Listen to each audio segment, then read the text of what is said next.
WWI featured digital library is the National World War I Museum and Memorial. So they have a mission statement all the way at the bottom in their About Us section.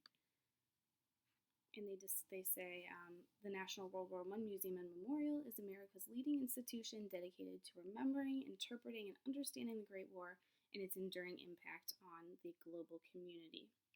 And it talks about how it does this after that.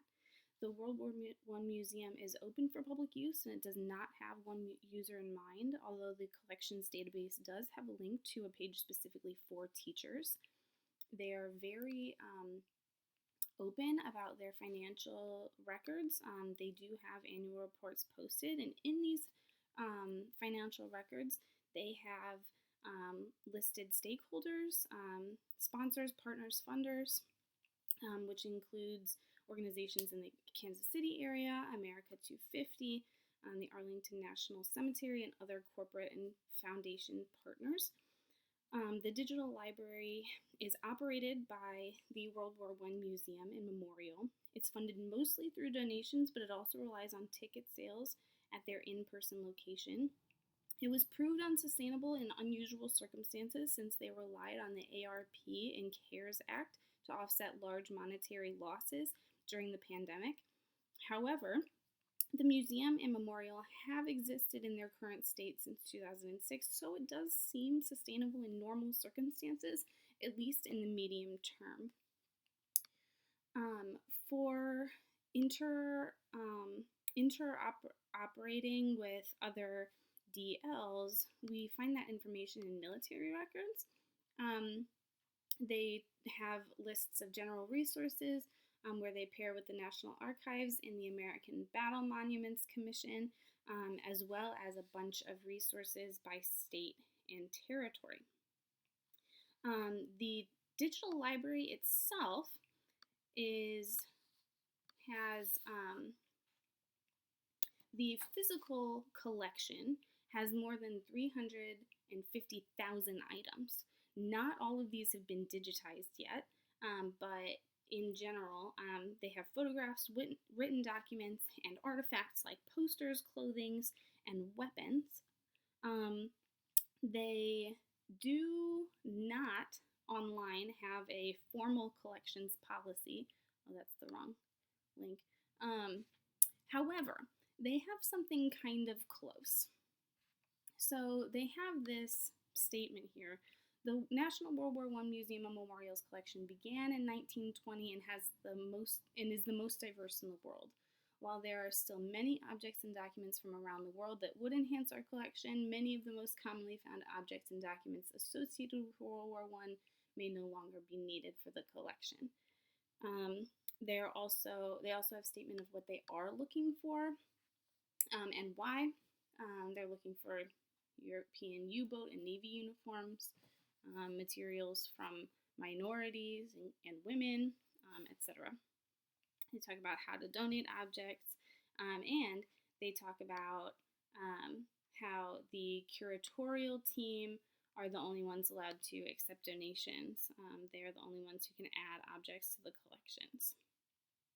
When we go to the collection itself, we see that the collections include archives and art, the library, maps, objects, photos, and posters. When we click on an item, we see that metadata for each item can include an object ID, an object name, a title, a date. The title's not listed on this one, but a lot of them do have titles. A date, a subject, a description, collection in some cases, and search terms. The Dublin Core Metadata Standards have been adopted. These are digital pointers to physical objects. None of these objects were born digital, but that makes sense, right? Due to the content of the library having all of these objects been produced generally between, 1914 and 1918, and for a bit afterward, I suppose. but there are more objects being digitized and uploaded monthly. There is also this statement down here: digitization of the National World War I Museum and Memorials Collection is supported by some additional sponsors, including Bank of America trustee, Democracy Demands Wisdom, the Block Family Foundation, which is a historian family, National Endowment for Humanities, right? So it actually is different, this digitization of the National World War I Museum and Memorial, than it is for the library at large, or the museum and memorial at large. So the website is freely available, as I said. It provides a basic search bar up here where you can search for a keyword or object ID, or you can search in an advanced search, and you can search by collection or synopsis. You can search the description. The users searching by collections can search all of these things I said before: archives, art, library maps, objects, photos, and posters. In the advanced search,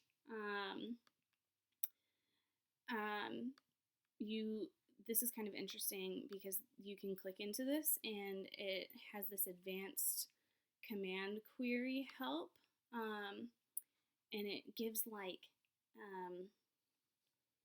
conditions and how to write in search conditions, which is really interesting, and I wish I saw this more often in library searches. I just don't see it very often. Okay, and search by subject. These subjects are really specific though. Check it out.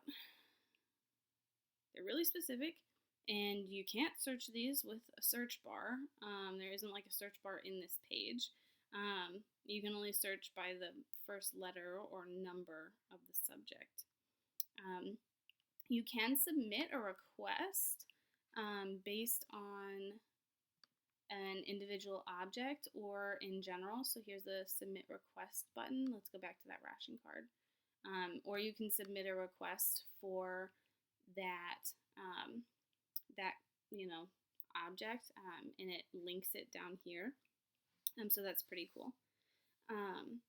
We don't know many of the technology pieces. The only technology pieces I've been able to really glean are that the interface doesn't require users to have much experience with digital libraries. There are multiple search options for people with varying amounts of experience, and like I said, in the advanced search, this guide for query help is really super cool.